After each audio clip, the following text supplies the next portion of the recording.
En 2022, l'administration fiscale a diligenté 42 000 contrôles fiscaux, dont 35 000 ont nécessité la présentation d'un FEC, un fichier d'écriture comptable, par les contribuables contrôlés. Cela a donné l'occasion aussi d'être la première année où les ECF, donc les examens de conformité fiscale, ont pu être présentés et envoyés donc jusqu'à fin octobre 2022 pour les exercices clos au 31 décembre 2021. Et nous avons un premier retour d'expérience sur les la qualité de ces fichiers et de ces contrôles pour que nous puissions en retirer donc des conclusions qui vont nous amener à améliorer la qualité des FEC qui sont présentés. En effet, on a constaté avec un certain étonnement lors de l'utilisation d'outils de contrôle préalables pour établir ces examens de conformité que les FEC ont, dans une petite moitié, lors de 50% des FEC, présentent un certain nombre d'anomalies. Et ces anomalies sont de diverses origines, mais peuvent amener à une baisse, je dirais, de la qualité de la comptabilité qui est présentée, ou même à amener à des impossibilités de traitement de ces fichiers par l'administration. En 2021, pour la campagne 2022, plus de 110 000 options de présentation de ces ECF ont été signifiées sur les liasses fiscales. Et à fin octobre, la majorité d'entre eux ont été transmis. Nous avons constaté donc sur les points de qualité, les premiers points donc, de l'examen, un certain nombre d'anomalies, plus ou moins graves, mais qui ont toutes des conséquences sur la qualité des contrôles qui peuvent être effectués. Sur le premier point de l'ECF, qui porte sur la qualité formelle de la comptabilité présentée au sein du FEC, nous avons un certain nombre de remontées qui sont très importantes. Par exemple, un tiers des FEC présentent des anomalies formelles dans les fichiers qui sont transmis et utilisés pour l'ECF. Par exemple, le nom même du fichier est mal organisé et mal généré par les logiciels qui ont créé le FEC. Donc ça n'est pas un problème grave puisqu'il se corrige facilement. Mais quand même, cela pose des questions sur le paramétrage de certains outils générant les FEC. De même, les noms des champs, des 12 champs obligatoires ou des 18 champs complets sont parfois mal présentés et ça crée des blocages pour les logiciels de contrôle des vérificateurs qui ne peuvent pas traiter absolument ces données puisqu'ils ne retrouvent pas les bons champs. Les formats des données aussi posent souvent des problèmes. Ne respectent pas la norme du décret et sont donc illisibles, inexploitables pour certaines données, puisqu'il faut respecter une norme au nom barbare du TF8, mais qui permet à l'administration de lire l'ensemble des données et de les comparer et de les traiter sans difficulté. La structure même des données pose parfois des problèmes, des séparateurs de champs, des séparateurs de colonnes, dans des chiffres, des formats de dates. Toutes ces choses qui sont des éléments pratiques sont dans beaucoup de cas mal organisées, puisqu'on constate que des FEC générés avec des logiciels soit anciens, soit générés de façon un peu manuelle, puisque les logiciels ou les ERP qui permettent de traiter la comptabilité ne sont pas à jour ou ne proposent pas cette possibilité, cette option, ce qui est quand même assez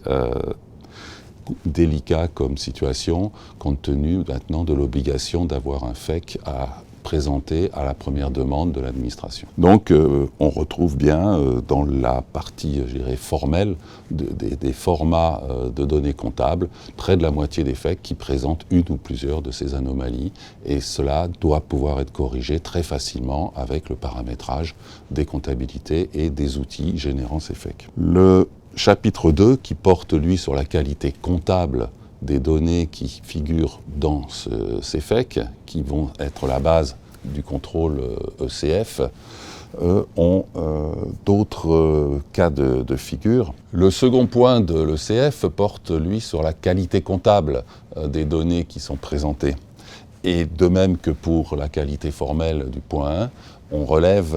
quand même une quantité importante d'anomalies dans les fichiers, où là aussi on est à plus d'un tiers d'anomalies de qualité comptable qui peuvent se cumuler dans certains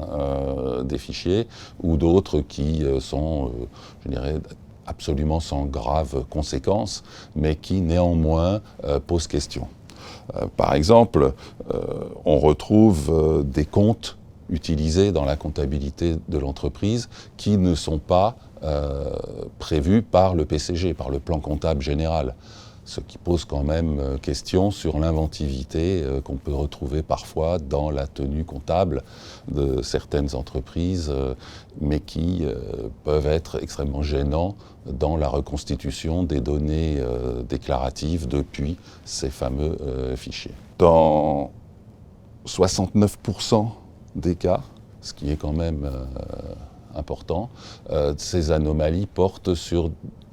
des principes du PCG qui sont très importants à respecter, notamment le fait de générer des écritures opération par opération. Et cela se retrouve dans le traitement des journaux de banque, des journaux d'un nouveau ou de caisse. Et la règle aujourd'hui comptable prévoit bien que chaque opération doit donner lieu à une écriture complète et pas à un regroupement par journée, par décade ou par mois qui sont prohibés par l'administration et qui nous demandent d'avoir des informations individuelles détaillées dans le fichier des écritures comptables. Et donc ça, on le retrouve donc dans plus des 2/3 des anomalies portent sur ces points, qui sont révélés aussi dans le cas des à nouveau avec des références de pièces multiples pour une même écriture. Un autre point qui est souvent revenu dans le traitement de nos fichiers, c'est d'avoir des problèmes avec les dates de validation. Vous savez que le sujet des dates de validation est un sujet assez nouveau, bien qu'il existe depuis longtemps, mais qui est pris en compte de façon extrêmement rigoriste aujourd'hui par l'administration fiscale, et certains outils ou certains logiciels effectivement ne respectent pas les règles de date de validation, ou même vous avez des écritures qui ne présentent pas ces fameuses dates de validation, donc, qui sont pourtant une donnée obligatoire dans le FEC. Les autres données obligatoires sont aussi parfois absentes dans certaines lignes d'écriture, ce qui est vraiment bloquante, puisque l'objectif de ce contrôle est bien de s'assurer de la qualité comptable afin de justifier la valeur probante de la comptabilité. Et donc les 12 mentions obligatoires, dont fait partie la date de validation, mais aussi d'autres éléments, doivent absolument être présents et cohérents les uns avec les autres. Donc voilà pour la qualité comptable qui vraiment nous pose parfois de véritables difficultés lorsque l'on effectue ces contrôles, et qui nécessite souvent des retraitements complets en partant de la comptabilité pour générer de nouveaux FEC, parce qu'il est évidemment hors de question, comme vous le savez, de modifier les FEC directement sans que la comptabilité en soit à l'origine. Un troisième point aussi qui revient très régulièrement dans la remontée des anomalies de l'ECF, il s'agit du point 3 sur les systèmes de caisse. Ce point est un point extrêmement délicat par moment à analyser, puisque ça ne concerne pas que des commerçants travaillant en B2C avec des caisses enregistreuses, mais bien de définir ce qu'est un système de caisse. Et là, nous avons souvent des interrogations à nous poser, puisque le fait d'enregistrer des règlements d'un client particulier définit un système de caisse. Or, beaucoup d'entreprises ou d'activités permettent ce genre d'opération et présentent ce genre d'opération, même si elles sont vraiment minoritaires dans la comptabilité, et à ce moment-là impliquent que l'outil, le logiciel utilisé est un système de caisse et nécessite bien un certificat ou une attestation. On arrive à des taux d'anomalie, c'est-à-dire par manque de certificat ou d'attestation, de près de 40% des cas où on a défini un système de caisse, que ce soit par une caisse enregistreuse dont le fournisseur, le prestataire, n'a pas les certificats ou attestations adéquates, ou alors des outils logiciels qui sont définis comme des systèmes de caisse, mais que l'entreprise n'avait pas analysé comme tels au départ. Donc ça, c'est un point très important, puisque l'administration considère que des recettes enregistrées dans ce cadre-là, en anomalie, mettent à mal donc la valeur probante de la comptabilité des recettes ou même de l'ensemble de la comptabilité. Dernier point qui pose aussi des questions et des problèmes très régulièrement, c'est le point 4 de l'ECF, c'est-à-dire la conservation des documents dans l'ensemble de leur acceptation pour justifier des opérations enregistrées. Toute entreprise qui présente une comptabilité doit pouvoir justifier chacune des écritures par une pièce justificative. Ces pièces justificatives sont donc des documents qu'il faut conserver pendant 6 ans pour répondre aux éventuelles demandes de l'administration fiscale. Vous avez plusieurs types de documents et chacun a ses spécificités dans la conservation qu'il faut mettre en œuvre. Et donc le premier type de document, il s'agit de documents de papier, donc des documents qui sont générés à l'origine en papier, transmis entre des clients, des fournisseurs ou des tiers, et qui vont donc être utilisés et conservés sous cette forme papier. Donc là, généralement, vous n'avez pas de problème, il suffit de les conserver de façon à ce qu'ils soient encore retrouvables et lisibles pendant cette durée de 6 ans, et donc de le justifier en cas de demande d'explication du vérificateur. Les problèmes commencent avec les documents numériques. Et là, vous avez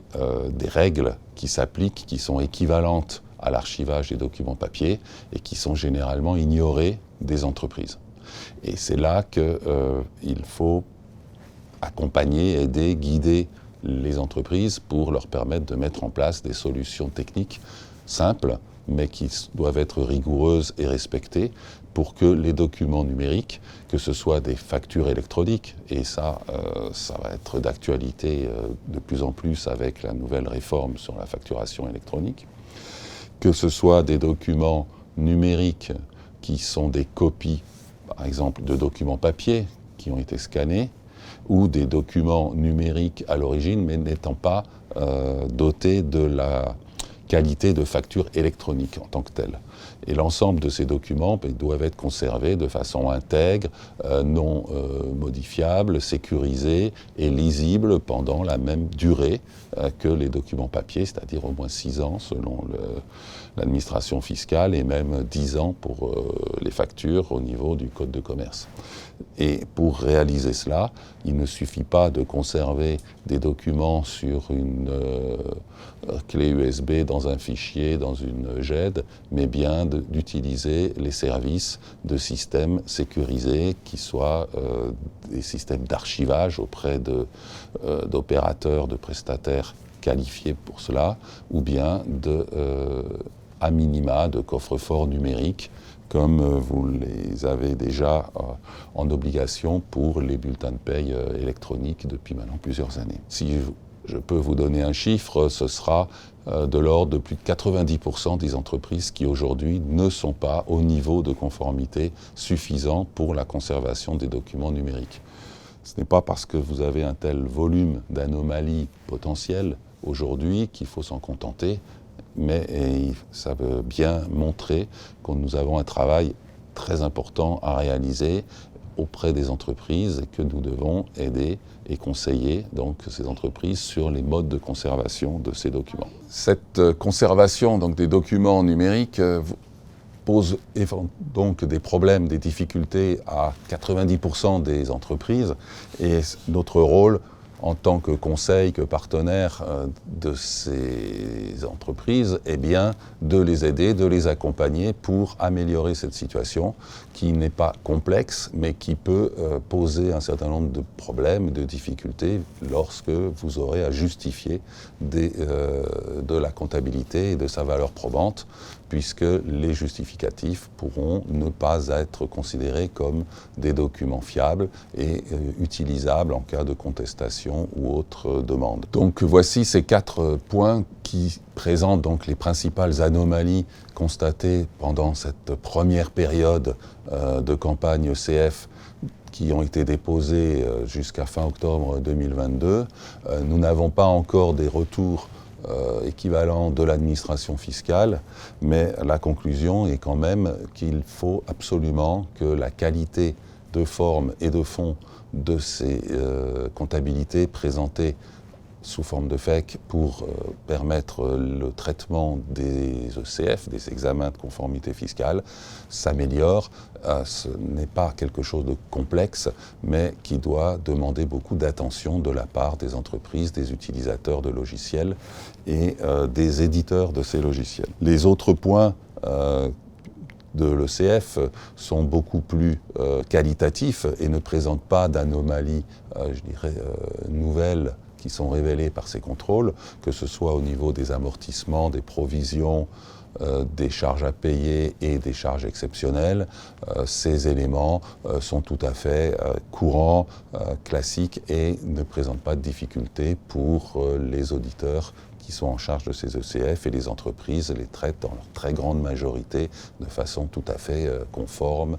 et dans les règles fiscales qui sont imposées. Pour conclure, la forme et le fond de la comptabilité maintenant révélés, analysés en détail sur aussi bien les aspects formels que qualité comptable par les ECF, et ces quelques points, les 4 premiers points, sont vraiment révélateurs des améliorations qu'il faut apporter, et le fait d'avoir une quantité de l'ordre de la moitié des dossiers, des comptabilités qui présentent certaines de ces anomalies doit nous interpeller et nous pousser à améliorer effectivement l'analyse, la qualité et l'accompagnement des entreprises.